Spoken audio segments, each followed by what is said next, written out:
Welcome to the Better Agent Podcast. If you're a real estate agent that's looking to grow your business, then you're in the right place. Whether you want to go from 5 to 10 transactions a year, or 10 to 50 transactions per year, or more, well, then this show is for you. I'm Josh Lavik, your host for the Better Agent Podcast, and in each episode, we'll bring you the tools, tips, and tricks directly from myself and some of the best leaders within the real estate industry. We have one goal in mind, and that's to boost your production and elevate your real estate game. Let's dive in and start creating a better real estate experience together. Welcome back to the Better Agent Podcast. I'm your host, Josh Lavik, and we are here talking about how to get better in your real estate business. That's our goal in this podcast, and the guests we bring on, we want to share this message of growth and growth in your real estate business, whether you're looking to go from 5 transactions to 10 per year, or 10 to 20, or 20 to 30, or 40 or 50, or however many more you want to try to do. If you're looking to grow your real estate business, you're in the right place, and we want to hopefully bring some nuggets and some insight to our listeners and our viewers today. So I have a great guest on our show today. We have Rabe Avery. He is joining us here, and I'm excited to hear some of the nuggets that he can share about his journey and his growth in his business.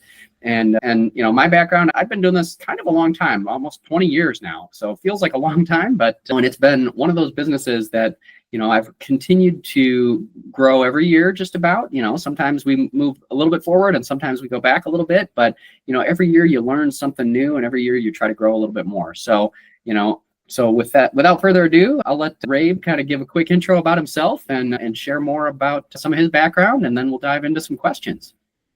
Yeah. So, Rabe, all right.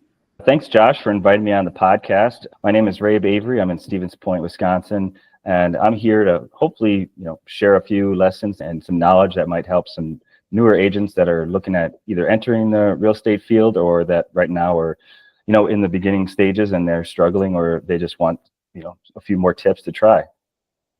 Yeah, for sure. So tips hopefully for maybe newer agents, because you've been in the business 3 years now, you said?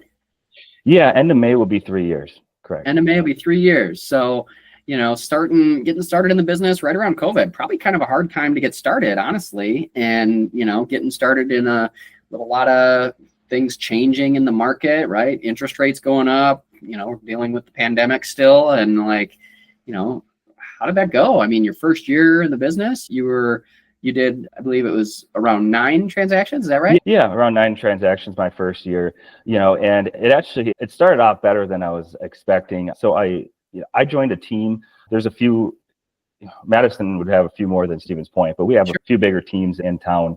And I joined one of those. And really the benefit of joining the team was that under their structure, you got more leads. So they did lead generation, you know, that was worked into your split, but the volume of leads you got helped you to become better at running with buyers, sellers, and then, you know, doing the open houses, writing the contracts. The more you get through that, you know, because there's a learning curve to all of that they don't teach you in your 72-hour classes, right? So how to write contracts with contingencies and how to write competitive offers is stuff that either your team or, you know, your team leader, your broker, somebody's got to help you with, because you just don't have a lot of experience beforehand, unless you're maybe an investor or something that's been doing it for a while. Totally. Well, if you're brand new in this industry, even, you know, that I know for sure that 0 to even 3 transactions in a year can be a huge hill to climb. And if you're starting from scratch and you have nothing, you know, that's really hard. You have to find new leads, find new opportunities, generate business. And, you know, that's why the national average number of sales per agent is like, I think it's 5 or 6, maybe 7, something like that. You know, even so fresh out of the gate, you're getting new leads, new opportunities. You're joining a team, you're joining a structure. And we've been building our team and our structure for several years. You know, I first started my team-based business back in 2010, and we provide certain leads and opportunities as well. But it's like, you know, it takes a lot of momentum to kind of just get off the ground. So jumping right into a structure that has some of those opportunities and some of those things refined already. I mean, you were able to go even in the next year, right? You jumped up to 12 transactions and then 17 transactions. And then like, boom, like you're growing every year. So that's what we're all about here. And we're all about growth, you know? I mean, I've been doing probably 30 to 50 transactions a year for several years, but like I didn't get there overnight. I didn't start there from day one. And I think the message that we just want to encourage, I'm hearing, is like new agents, there's a benefit to joining a team and a structure that already has some things in place that says, here's some opportunities, here's how you do things. And you might pay a little bit more in terms of your split or your fees or whatever, but you're going to get more opportunities. You're going to get more chances at bat to really figure out how to do this business at a high level. Would you agree to that statement? Yeah, I'd say that it gives you a head start joining a team like that, especially when you have more people around you that are in the same environment, so you kind of get a kickstart when off the gate joining the team. But looking back, I would say there's probably another avenue that I didn't think of. You don't hear as much. Yeah. So there's starting off on the team, which I think is great. And then I think there's also some people that might benefit from looking at an experienced agent that doesn't necessarily have a team. Maybe they have one person they work with, but they've been in the industry a long time. So they might have more leads coming in than they want to work, right? They might want to have their weekends off, or they might want to have more family time, and they're looking for someone to come on and help them. And that was something I didn't really know when I joined the team. I was thinking, I have to join a team. Mm-hmm. I don't think that's the only route you have to do, but what I would recommend is, maybe interviewing some people for coffee, especially so it's not like more of a interview style type thing, but asking, either a team member or team lead or some other agent you think you might correlate with out to coffee, just chat with them and see if you think you'll be a good fit, because I'm sure Josh Lavik's team is amazing, but then there might be another team that you might mesh with just a little bit more, right? So it's good to not just have one, just say like I did, I'm just going to join this team, which there was a reason I just joined that team. But long story short, how I got to there was actually I wanted to become an investor. I wanted to buy a duplex. Yeah. And I was a service technician at the time. So I went from servicing the Wisconsin lottery to servicing TDS internet. And I was tired of driving all over. So I actually sold my fishing boat. And I was like, all right, I'm going to use that down payment. I'm going to buy a duplex. And it was so competitive. Wait, you sold your fishing boat to buy a duplex. Sold the fishing boat to buy a duplex. Hey, that's a huge deal, right? That was a big deal. Yeah. Because how many people out there are listening to this that are like, oh, I wish I could buy a duplex. I just can't afford it. And you said, you know what? Investing in my future, investing in my life is more important than having a fishing boat today. And I'm a diehard fisherman. So I believe that, but I think that's a testament to your tenacity that sometimes it takes, right? People say that they can't afford maybe to buy a new home or they can't afford to invest in real estate, but it's really about choices, and it's about the choices we make with those things. So, I'm sure, and you're a diehard fisherman, so it sounds like, it's important to you. Sorry, I didn't mean to cut you off, but I think that was worth pointing out. Holy cow, that's a big deal. Yeah, so I sold the fishing boat, and then actually there was one duplex that came on the market. There's not a lot of multifamily up by me, especially not nice side-by-sides, because at the time, it's my girlfriend at the time, now my wife, but she did not want to live in an upper-lower duplex. So I was like, all right, well, find a nice side-by-side. Well, I got beat out. On the offer, and it was like a couple months, maybe 2 months later or so, and I didn't see, there was nothing else coming on. And I was installing internet he would have been one of the bigger business guys in town at his house. And he's like, well, I'm best friends with this realtor, part of this team that I ended up joining. And he goes, why don't you just get your real estate license? I was like, well, I didn't think about that. I was thinking about getting into investing. And he's like, well, here's his number, call him. So I called him, and he's like, yeah, let's, come in for an interview. So came in for an interview, and I was like, all right, well, that's it. I signed up, got my license, and then I still had the money from the boat. So once I got my license, I actually just quit my job at TDS and jumped right into real estate in 2020. Jumped right into real estate. You know what? I'll tell you what, your story resonates with me in many ways, right? Because I started out, I had a part-time job. I was waiting tables, bartending and stuff like that. And then but I struggled for the first year, a little over a year, and wasn't sure if I even wanted to do real estate. Do I really want to do this or not? Right. But having that, I had that mental shift of okay, if we're going to do this, boom, let's go all in. Let's dive deeper. And I think, that's probably a testament to why you were successful over the last 3 years, right? Why you continue to grow, because, going all in, making that commitment, making that leap. I mean, it's a leap of faith, right? Because this is as a realtor, you're an independent contractor, correct? Oh yeah. Everything's on you. I mean, Everything's on you. You only get paid when you close a deal, when you sell a home, right? So if it's all on you, you got to bet on yourself at some point. And you totally made that bet. You made that decision. So I just want to honor that for you. Yeah. No, it does help if you can get a little help from other people, right? Whether that's people in your team or whether that's other agents in the office. Some of them will help you out along the way. And when I joined the team, I wasn't my team leader, but actually one of the other guys that was training me on the team, he was one of them, probably the more experienced agents. I'm pretty sure he took a vacation to like over the weekend, wherever, to go see a Packer game. And so he needed someone to fill in. So that was one of my first transactions I closed, was from him taking a little vacation. Yeah. So, well, there you go. You know what? And that can happen. That's right. I always tell, it's funny. I always tell agents they want to do more business, they better go on vacation, right? Because that's when business happens, right? It's like you go on vacation and suddenly the deal has happened. Yeah. No, I think that's something to be said. The team-based approach is certainly something we've seen more in the last few years, and there's, has been more teams being built and some more out there, but that's not the only route. And I think you bring up a great point. Actually, that was part of my start in the business. I started out, my mom is a realtor, and so she had been in the business a few years, and I kind of teamed up with her. She was my mentor. Like, that was our team. She was kind of the one person giving me guidance and suggestions and stuff like that when I first started. And it wasn't this huge team, but it was just kind of her and I, and we just kind of figured things out and helped each other out.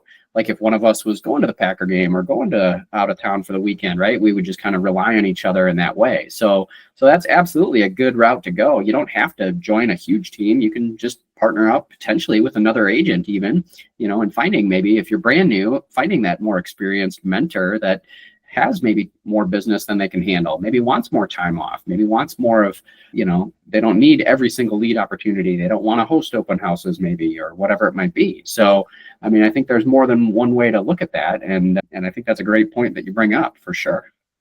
right. So what about, tell me, I'd like to shift gears a little bit and tell me about, some of the challenges, right? Because it's not always, rainbows and unicorns out there, right? So, what are some challenges you think that you've encountered over the last few years that you really, pushed hard to overcome, and what did you do? And maybe share a story, if anything that comes to mind, if that works. Yeah, well, there's quite a few. So just to start off, my mentor on that team ended up leaving the team.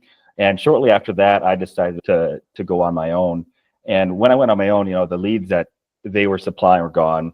So actually, I changed brokerages, and lead generation was probably one, if not still one of the biggest challenges, but it had to change. And instead of running with all these leads that they were paying for, I'm really breaking out to my sphere of influence, which I was before too, but now it's like you have to keep in contact with them. The people that you like and trust are going to use you more often than a stranger, right? So whether that's phone calls, emails, wishing birthdays or note cards, or anything like that, and social media, that's really where I got a lot of my deals from last year, were from either referrals or from my sphere of influence. And then a mixture of, as a newer agent, you could sign up for these pay at close leads. So there's still leads, you still got to work them, you have to respond quickly to them.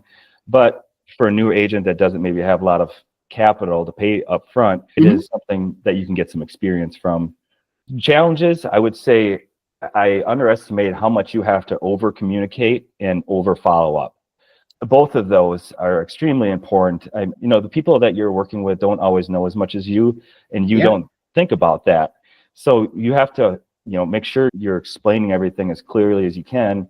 And the following up, if you don't follow up enough, sometimes they'll go with somebody else. And Totally.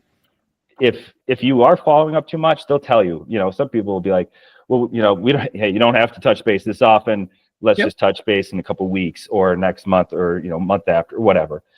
So just be cognizant of that, but do your follow up and over communicate. That'll help you relieve a lot of mistakes along the way too.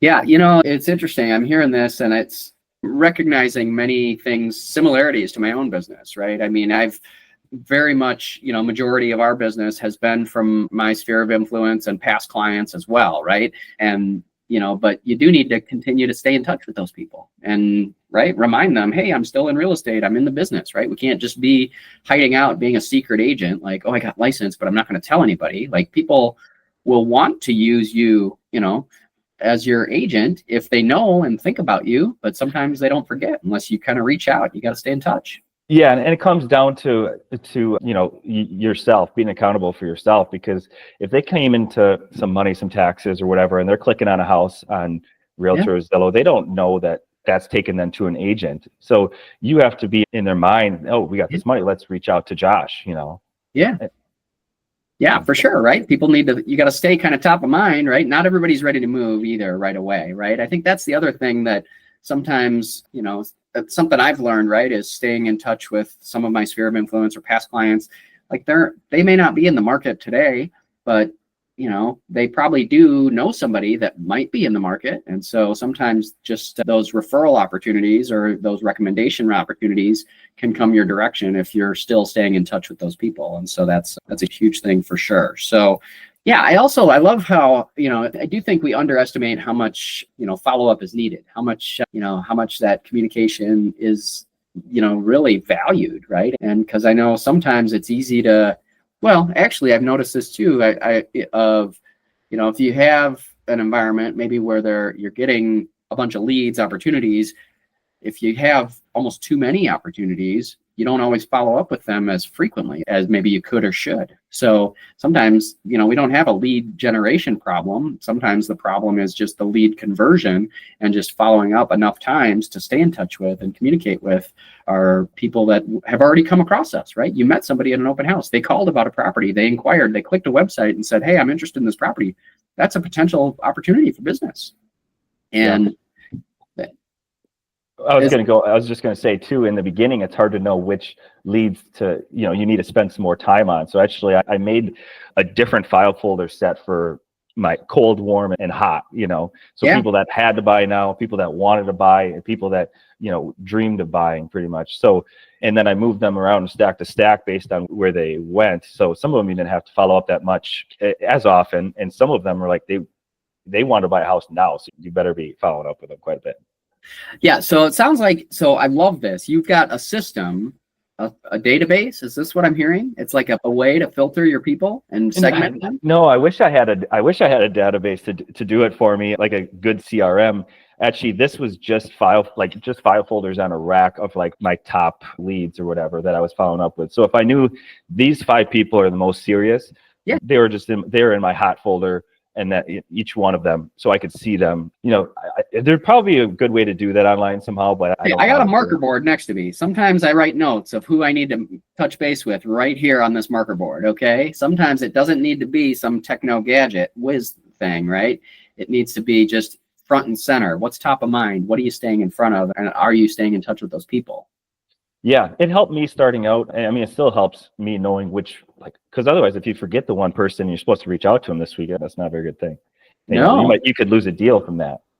Totally. Yeah, they're going somewhere else. You bet. Yeah. So, no, I think I love it. It doesn't need to be overly complicated. It can be. Certainly, there's lots of CRMs out there. There's lots of database options out there. But I think, it sounds like maybe it's a little more simplified. But simple is in some ways is best, right? Like, let's not overcomplicate this, right? If they're not moving right away, let's segment these people from the hot and the warm and then put them in the cold. And then I don't need to reach out as frequently, but I still need to reach out. You still need to touch base. You still need a system of some kind, whether it's a folder in a rack or a whiteboard or a complicated, whatever, CRM database. Like there's lots of ways to do it. But I think the message that I'm hearing is it's important to do it. And it's important to take that, client information, you take a bunch of notes, you write stuff down, you got to do something with it and put it into your system, into your world so that you can follow up with them and stay in touch in a consistent manner. Because if you don't, then they're absolutely going to the next house, the next agent, the next whatever, and you're probably going to lose out on that business if you don't stay in touch. Yeah, it's a fast-paced society that we are living with. And to add on to that, when you're starting out, you don't have as many clients, customers you're working with. I know I was mentioning deals, but say transactions. So yes, you try to get them on a home search so that they see the stuff coming on. But if these people are top of mind and you see the house coming on that day when you're checking your MLS, then I still send it to them in a text too, because they might get it in an email. Well, what if they didn't check their emails or whatever? I send them a text. I tell them a text, hey, check this one just came out. I think it's what you're looking for, and that's really what spurs them to reply back and say, oh, we like it, we want to set up a showing, or no, that one's not quite right for us or whatever. But then you can ask, why don't you like it? And you could maybe filter out a little bit more so you're not sending them something they don't want in the future. Well, so you're not just relying on the one email to go out, right? You're not saying, oh, that email went out, they should have got it, they'll call me when they're ready, right? You're not just relying on that. No, I'm not. If I think that's a good house for them from everything that they gave me notes on, I will send that back out to them. I'll text. If it's really good property, I get on the phone, I send it to them, and then I call them and say, hey, just sent you a house. I think it's perfect for you. This is what you told me you're looking for. Let me know if you like it. Let me know if you want to set up a showing. You know what? That's what a great agent does right there. You know what? A great agent is going to recognize an opportunity. They're not just going to set them up on a search and forget about them. They're going to set them up on a search, but they're also going to look at that search. They're going to look at the properties. They're going to call them. They're going to text them. They're going to email them. They're going to stay on top of everything for that client. And that's what a great agent does. And so, we do it. I do it. I've done it myself too. I've done the same thing. I learned from somebody training we did years ago, right? Don't always just rely on email, right? Call, email, text, whatever. Like, you need to stay in touch with the people, over communicate in a way. And if you do, then they're going to want to use you. They're going to want to recommend you to your friends. You're going to capture that business and that opportunity. So I think that's a great message to take home for sure. And we both know Madison is not that much different than Stevens Point. If you don't look at some of these houses the first day or two, you don't have a chance at getting your buyers in there and getting an offer. So if they don't check their emails that day and it's the next day and they can't get into the next day, well, what could have they gotten in the same day or the day after if you would have got a hold of them right away? Yeah, for sure. Certainly, in Madison, some of the best homes and the best properties and the best neighborhoods, they do go right away. Sometimes they'll go in the matter of sometimes same day, sometimes a couple days, sometimes whatever. So it just depends. And if you're not on top of that, then yeah, they're oftentimes, can go to they're selling it to somebody else. So if we've been in a low inventory market, at least in the Madison area for several years, actually. So, kind of fairly low inventory, definitely through COVID, really low inventory. And so, this has led to a lot of demand and a lot of competition sometimes for the best homes in the best areas. So that's been our market for sure. I do see some shifts a little bit. I'm starting to see prices level out a little bit. I'm starting to see some homes, maybe are sitting on the market a little longer. And, if it's way overpriced, obviously those homes aren't selling anyway. They didn't sell in any market, right? If it's way overpriced. So, but if it's priced fairly well in a good neighborhood, a good area, then they definitely are getting offers. And we're seeing that, at least I'm seeing that in the Madison area for sure. Yeah, I'm seeing the same thing up here. Inventory does seem a little bit lower than it has the last couple of years, but I'm optimistic that might change this summer, turn around. Yeah, exactly. Cool. All right. Well, we've been chatting about a lot of different things. I feel like we've hit on a lot of touch points that are helpful. What, I guess, anything else that's coming up for you? Anything that comes to mind that you think a message you want to share with some of our listeners and our viewers today? Yeah, I do have a couple of things. Just starting out, to someone that wants to get their license, the biggest hurdle is actually just signing up, taking your classes and taking the exam and then getting your license. That's the hardest part. After that, there's a learning curve, but once you have your license, it's not nearly as scary after that.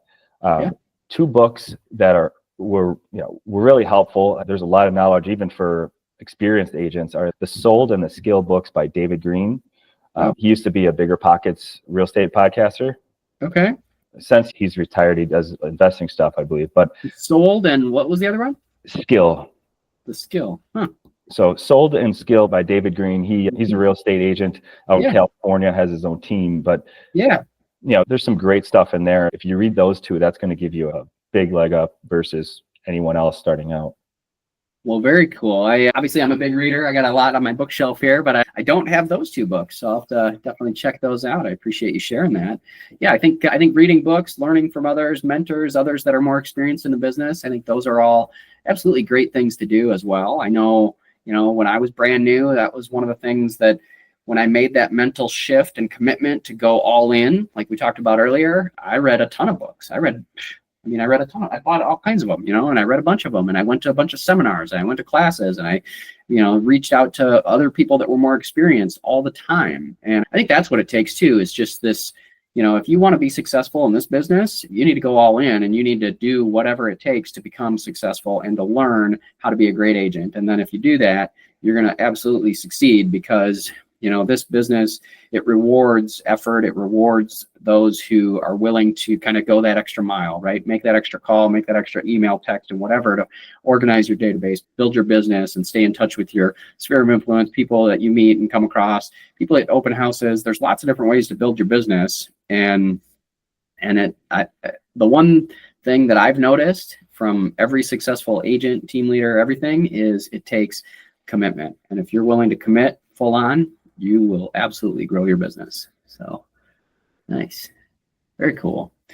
All right. Well, I'll look forward to checking out those 2 books and diving deeper into those, and hopefully we can share some more nuggets. Yeah, no, there's some great books out there. I know. Yeah, there's lots of great books out there. So we'll definitely have to check those out. So, well, Rabe, I really appreciate you coming on our show today and sharing more about your story and more about, growing your business and becoming a better agent and helping others out there become a better agent as well. So again, I'm Josh Lavik, and I'm your host on the Better Agent podcast here today, and hope you enjoyed our show. If you enjoyed this and want to hear more about it, then tune into our next episode, and we'll bring on similar guests and have similar conversations about how to have a better business today and tomorrow. All right. Thanks, Josh. All right. Thanks, Rabe. Have a great day.